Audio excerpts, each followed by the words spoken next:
Tudo bem, pessoal? Eu sou Rodrigo Falcão, sou psicólogo. Hoje eu vou entrevistar uma pessoa muito legal, muito bacana, que vocês vão ter a oportunidade de conhecer. Uma jogadora de basquete, uma jovem jogadora de basquete chamada Júlia Chimal.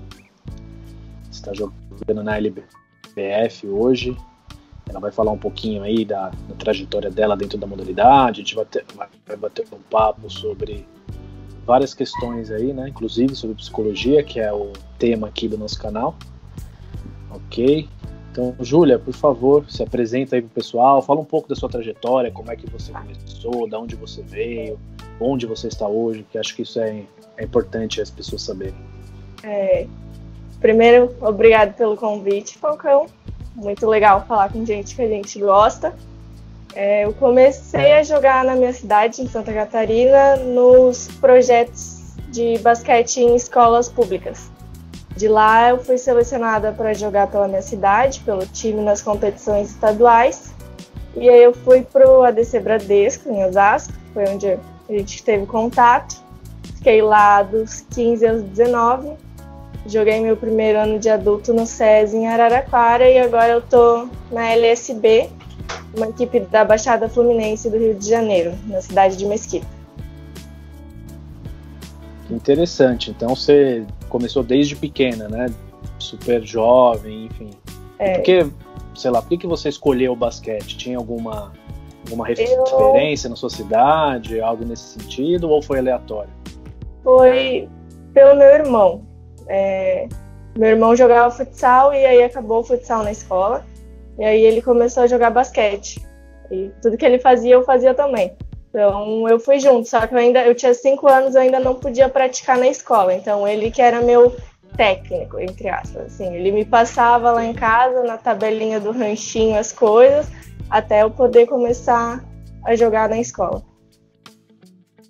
Ah, que bacana, interessante. Então você teve seu irmão aí como uma referência aí para o seu início de trabalho, né? Também teve passagens pelas seleções brasileiras de base. Como é que foi essa experiência? Conta um pouco pra gente. E qual que é a sua idade hoje? Eu tô com 21. Eu joguei na seleção 16 e 17. Na 16 a gente foi super bem. A gente ganhou dos Estados Unidos, foi vice-campeão na Copa América. Então foi uma seleção que criou muita expectativa.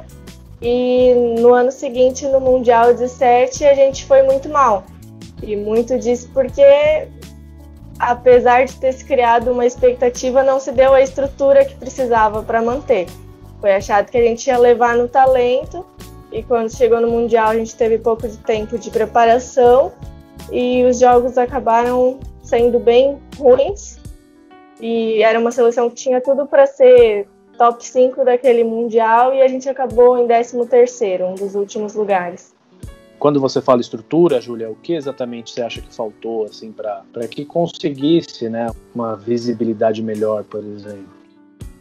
Eu acho agora as seleções de base estão muito melhor, né, acontecendo de maneira muito melhor.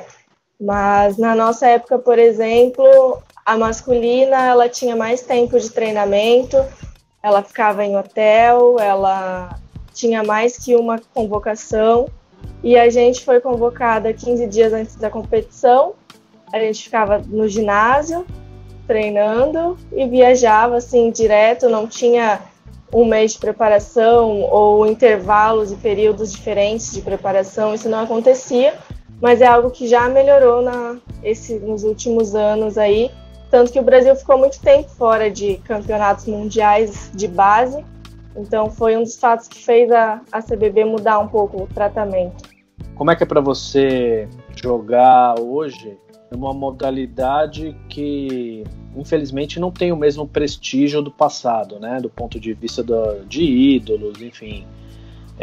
O basquete feminino já foi muito glorioso, já ganhou campeonatos mundiais, já esteve presente em pódios dos Jogos Olímpicos e hoje, infelizmente, não tem a mesma expressão. Como é que é para você estar jogando hoje numa situação inferior, né, às equipes do passado e às jogadoras do passado? Eu acho que é um passado recente, né? E não teve uma continuidade. Até ali na época que eu nasci, as coisas ainda eram boas para o basquete feminino. E ele foi largado aos poucos por má gestão e inúmeras outras coisas. E agora é até um dos lemas aqui da equipe onde eu jogo, que é basquete por amor, porque não tem outro motivo senão esse, para a gente continuar fazendo. Claro que do PAN para cá, né, que o Brasil foi campeão, surgiu uma visibilidade maior, mas ainda não é algo que mexa onde tem que mexer. Não é algo que está atingindo a base, principalmente fora do estado de São Paulo, porque tem muitos outros lugares que podem acontecer o basquete e ele ainda não recebe essa atenção.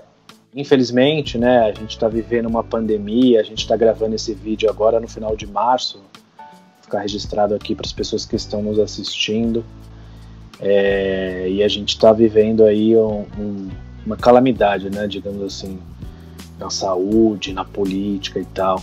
Como é que é para você perceber isso? Enfim, eu sei que é um tema delicado, talvez, para você falar como atleta, mas o que você enxerga disso? Como é que você vê isso? Ano passado, eu já optei por não jogar. E é muito difícil, né? Porque eu sou jovem, então eu não posso me dar esse luxo de ficar muito tempo sem jogar, ser esquecida, sem o próprio salário, porque é disso que eu vivo. E esse ano eu optei por jogar. As coisas pioraram durante o acontecimento da liga, né? As coisas estão piorando nesses primeiros meses desse ano. E a liga tinha um protocolo que não está sendo seguido à risca.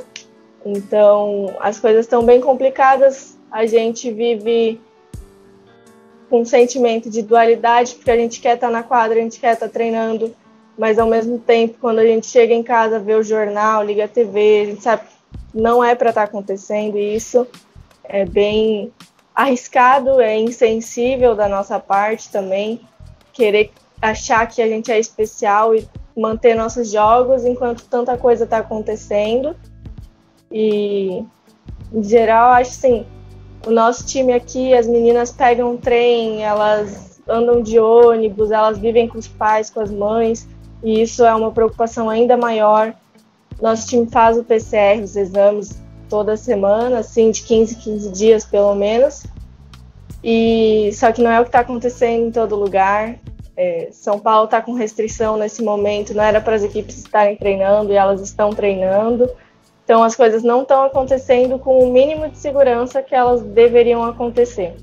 E aí coloca todo mundo em risco, né? Não só vocês atletas que estão ali na frente, mas também os treinadores, a arbitragem, todo o pessoal da estrutura mesmo, né?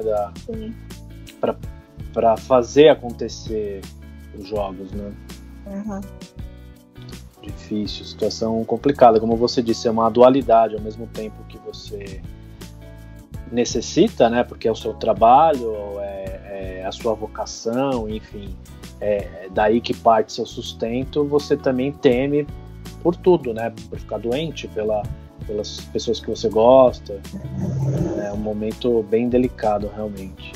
Faz parte de uma modalidade que no ano passado, das pioneiras aí, na luta aí pelos direitos humanos, contra o racismo e tal. Tiveram jogadores importantes de basquete, jogadoras importantes de basquete, outras modalidades, mas os de basquete se destacaram muito, né? Uhum. Black Lives Matter lá nos Estados Unidos, enfim. Como é que foi isso para você? Como é que é fazer parte disso, de alguma forma, de uma modalidade que trouxe tanta discussão para as pessoas, inclusive aqui no Brasil, que fez com que algumas pessoas também se manifestassem contra o racismo? Como é que você vê tudo isso? A WNBA, ela sempre foi pioneira nesses assuntos. Quando ninguém falava, a WNBA falava, seja de vidas negras, trans, qualquer membro da comunidade LGBT, a WNBA sempre se posicionou muito politicamente, mas elas não têm o alcance que a NBA tem. E o fato da NBA ter comprado essa ideia no passado trouxe uma discussão enorme sobre atletas falarem de política e da importância de atletas se posicionarem. Que aqui no Brasil é uma ideia que não é muito respeitada ainda. Não tem nada, para eles não tem nada a ver uma coisa com a outra. Quando, pelo contrário, tem muito atleta, não deixa de ser um cidadão.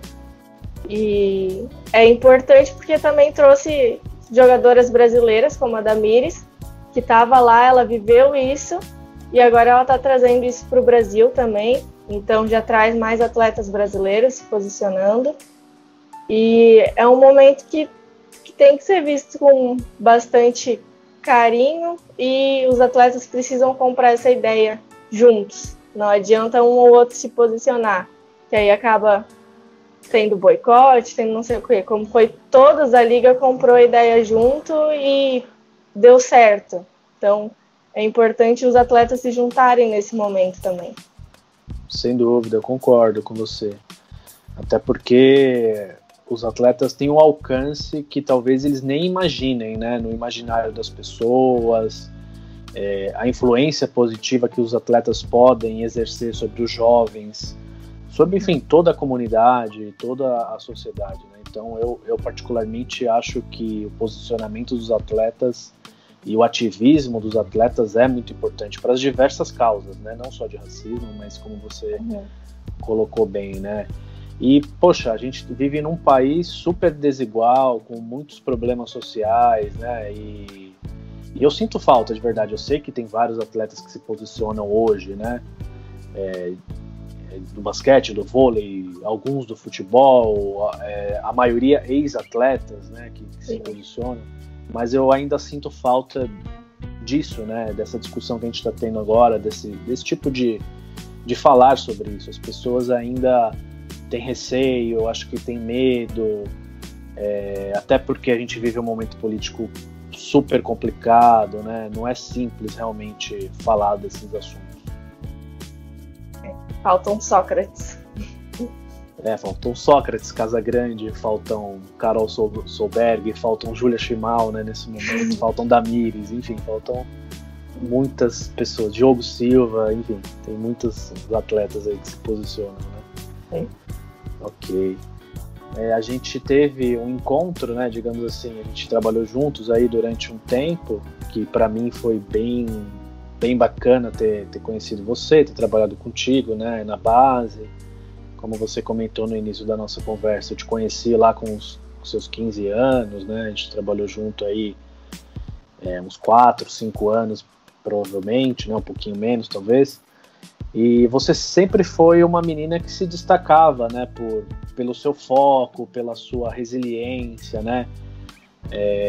Enfim, por gostar também de psicologia, por gostar desses assuntos, por querer se preparar emocionalmente.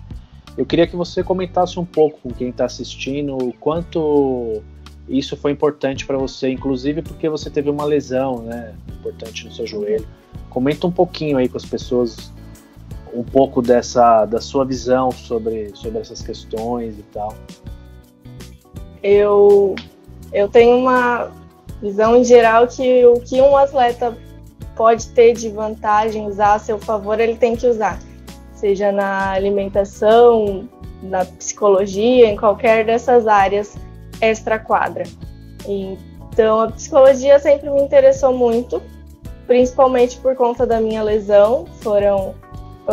Olhando agora para trás, eu era muito nova, eu tinha 14 anos, estava longe de casa e passando por uma cirurgia. Então, foi um momento que eu precisava me agarrar a uma coisa, eu não podia estar na quadra, eu tinha que cuidar da minha parte mental. E o Bradesco tinha isso para mim, era o que tinha para me oferecer além da fisioterapia, e eu tentei usar da melhor maneira possível para quando eu voltasse eu estava mais pronta, mais preparada. E no começo a parte que me ajudava da psicologia era essa parte de me imaginar fazendo os movimentos, até corrigindo os movimentos que não eram tão bons antes de eu operar. Uma coisa que agora é minha característica, que é meu arremesso, eu nunca, antes de machucar, eu nunca arremessava do jeito que eu passei a arremessar depois. Eu não era uma jogadora que chutava. E eu fui pensando nisso e mexendo e arrumando onde dava, imaginando. Quando eu voltei, meu arremesso era outro. Então foi o primeiro impacto que a psicologia teve na minha carreira. E aí depois foi quando eu voltei se readaptar, perder o medo de jogar, ganhar confiança, reconquistar isso que sem, querendo ou não, diminui muito. E saber liderar da melhor forma possível o grupo que eu estava jogando. Sim, então você tocou numa característica importante sua, né, que eu posso até dizer aqui, né, já que a gente está trocando essa ideia, né, você foi uma menina que foi conquistando uma liderança, né, foi aprendendo habilidades, enfim, e foi uma das grandes líderes que a gente teve lá na base, né, como você citou, na DC Bradesco. E hoje, atualmente, você tem um treinador que ele é formado em psicologia também, né, que é o Rafael Zaremba, que é uma pessoa super conhecida no Rio de Janeiro e dentro da psicologia do esporte também, é uma referência. Eu queria que você falasse um pouco sobre ele, né, sobre, enfim, se tem algo diferente no jeito de ele lidar com as atletas. Você também teve a oportunidade de trabalhar com o Cristiano Cedra, que também tem um mestrado em psicologia, que já foi entrevistado aqui do meu canal também, e é legal citá-lo porque fez parte aí também da sua formação, eu sei disso. Como que é para você ter trabalhado como que está sendo, na verdade, trabalhar com alguém com formação e no passado, que teve essa formação também? O Rafael, ele é uma pessoa muito positiva. E ele traz essa positividade para o time de uma maneira muito boa. Então, a gente está passando por momentos muito difíceis, como equipe, como sociedade, como tudo. E tem semanas assim que é difícil mesmo estar treinando e a gente não é um time com a melhor estrutura do mundo. Tem pessoas que lutam muito para fazer acontecer e às vezes acontece alguma coisa ali que não está sob nosso controle e dá uma desanimada. E o Rafa é uma pessoa que sempre consegue mostrar para nós o lado positivo. E eu acho que isso está refletindo muito em quadra. Ele está conseguindo passar essa energia dele para nós. E o Cris, eu não tenho nem o que falar, né? O Cris, ele é o melhor técnico que existe. E seja na parte técnica, fundamental, ele sabe como cuidar do time, dependente das características do time. E com certeza o fato da psicologia faz muita diferença nisso. Certo. A gente comentou, antes de iniciar nosso bate-papo aqui, que a equipe que você está jogando hoje também tem uma psicóloga, né? Que, na verdade, é uma raridade, se a gente for pensar dentro do basquete feminino. Enfim, ter uma psicóloga do esporte disponível aí para uma equipe. Como é que está sendo o trabalho com ela? A nossa psicóloga é a Júlia Crespo.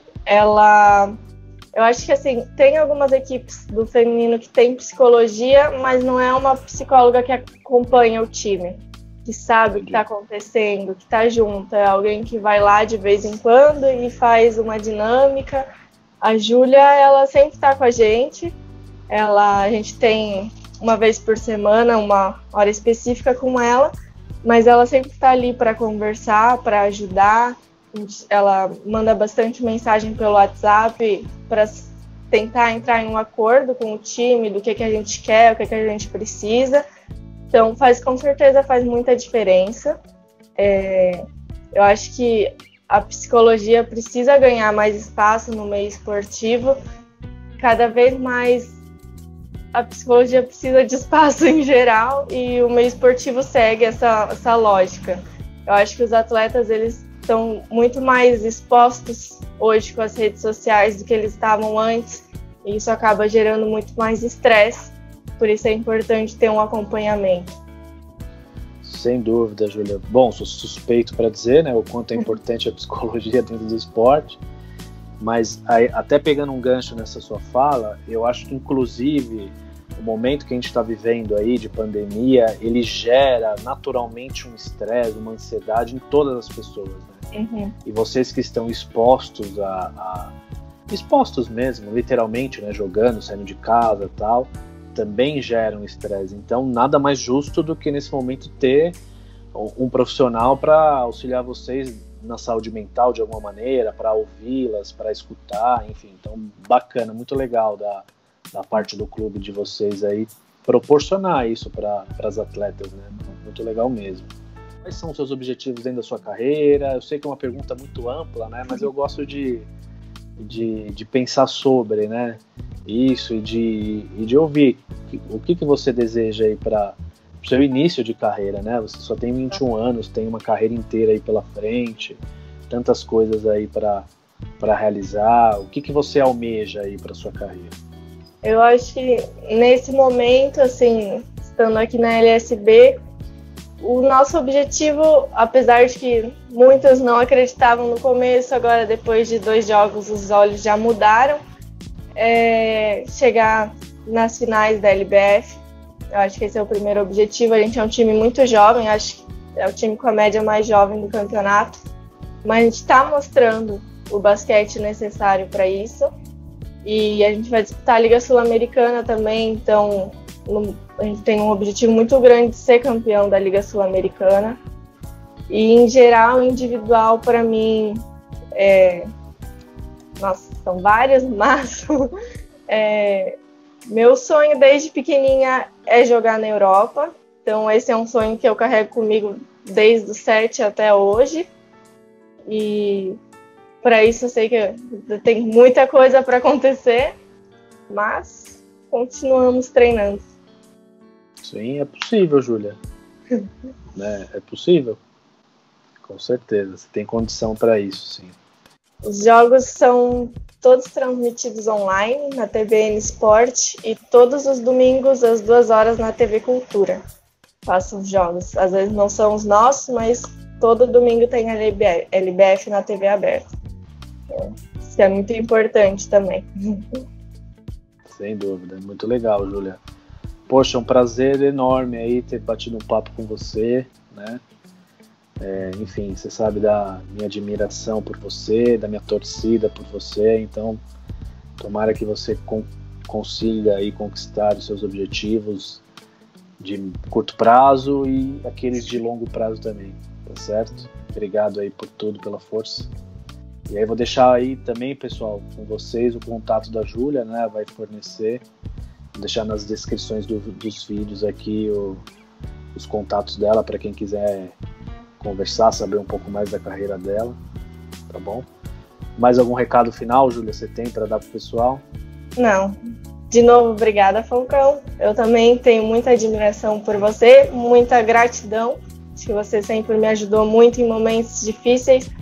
Eu, sendo ou não, sou atleta aí no Bradesco. Então, obrigada de novo e obrigada pelo convite. Valeu, Júlia. Tamo junto. Valeu.